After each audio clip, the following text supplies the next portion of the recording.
Hey guys, it's Bethy. What's up? Alright, so this is the first of 3 videos I'm about to film.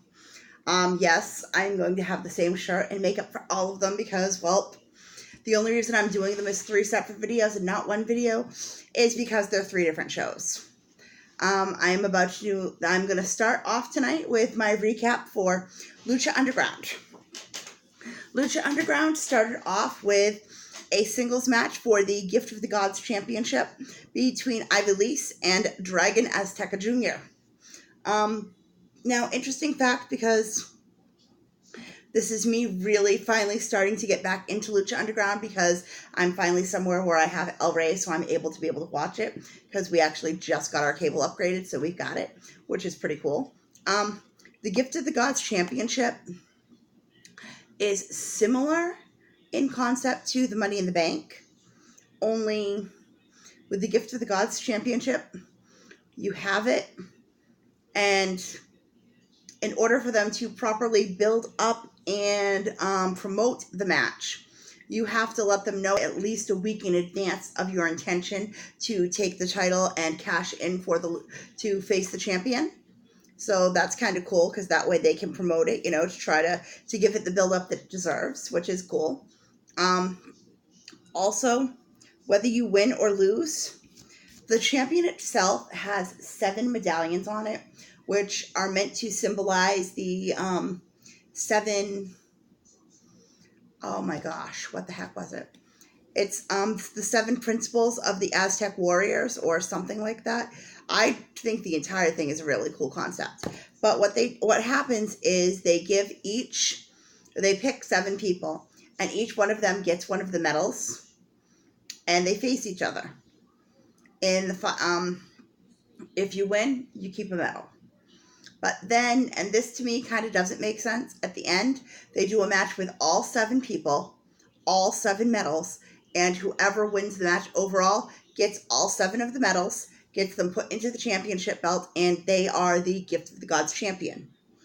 But anyway, now that I gave you a little bit of a background on that, in case you weren't familiar, we had a match, like I said, it was Ivelisse versus Dragon Azteca Jr. Ivelisse took it to him so hard, and she tried so hard. Unfortunately, Ivelisse did end up losing, rather. Sorry. It's been a long day. It's 2 a.m. So Dragon Azteca managed to win, and he is still the Gift of the Gods champion. We then had, at the end of the match, we had Exalicious and Joey Ryan come out and talk to Ivelisse, basically to say that they know she's interested. She's been in some interesting trios, and they wanted to know if she wanted to join the 2 of them to go for the Trios Championship, which is currently being held by the Reptile Tribe. Ivelisse finally ended up saying, you know what, yeah, let's do it. We next ended up having a match that was King Cuerno versus Mil Muertes. The match ended up ending in a double disqualification because the 2 of them were going at each other pretty hard. And basically the ref tried to break it up. The 2 of them both just kind of stood there, looked at him, and I legit right then in my head said, yep, it's going down, ain't nobody winning. They're both going after the ref. And they did. They ended up pushing him, so he ended up DQing, throwing the match out. Now, the guy who runs Lucha Underground there, he came out and he said that there was no clear winner because this was actually a number 1 contendership match for the Lucha Underground Championship. Because there was no clear winner, he said, as far as he's concerned, in his promotion and in his arena, violence is rewarded. So next week on Lucha Underground, we're actually going to be treated to a triple threat match for the Lucha Underground title, featuring King Cuerno, Mil Muertes, and Pentagon El Dark, or whichever incarnation of Pentagon he is in Lucha at the moment. Like I said, I literally just started watching it again because we literally just got the cable that had it 2 weeks ago, and I've kind of worked the past couple Wednesdays, so I've missed it before tonight. We then had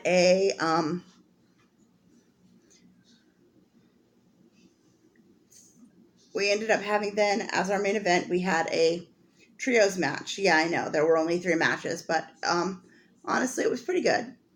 We had Drago, Phoenix, and Aerostar versus the Reptile Tribe. Now, for those of you that don't know who the Reptile Tribe are, they are led by Cobra Moon, with Jeremiah Snake, formerly known as Jeremiah Crow, or, you may be familiar with him from other places as Sammy Callahan, the Draw. And then the other guy is Drago or Gato or something like that. I don't quite know because the announcer said his name so quickly I couldn't catch what it was. But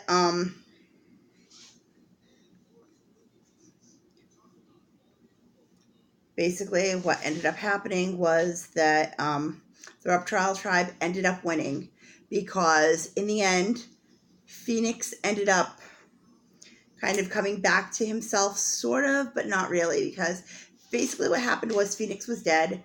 Last week, Aerostar brought him back from the dead, and he basically ended up turning on Aerostar, completely laying him out in the middle of the ring, and Jeremiah Snake ended up taking advantage, getting in the ring, and going for the pin and getting the victory for the Reptile Tribe. Melissa, who is the announcer for Lucha Underground, is apparently Phoenix's girlfriend, at least in storyline, so I don't know.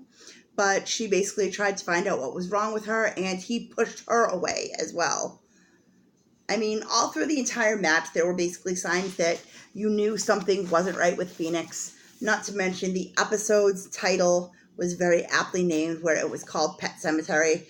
And we all know, and if you're familiar with the story Pet Semetary, you understand people that die and that are brought back never come back quite the same. They come back changed. I mean, there were points during the match where he was standing on the ring apron, waiting to get tagged in, and just the way he was breathing was kind of weird, and he just didn't seem himself. Then there was a point where he basically said, screw this, and sat down on the ring apron rather than standing there waiting for a tag. He finally stood when he had to because there was nobody else out to be able to get tagged. Needless to say, it was interesting.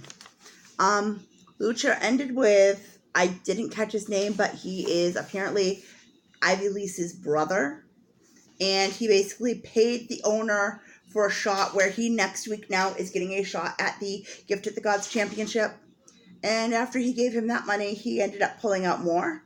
And the owner looks at him and goes, well, what's this for? And he's like, oh, I have a few other things I want to take care, that I want to talk to you about. And then it went off the air.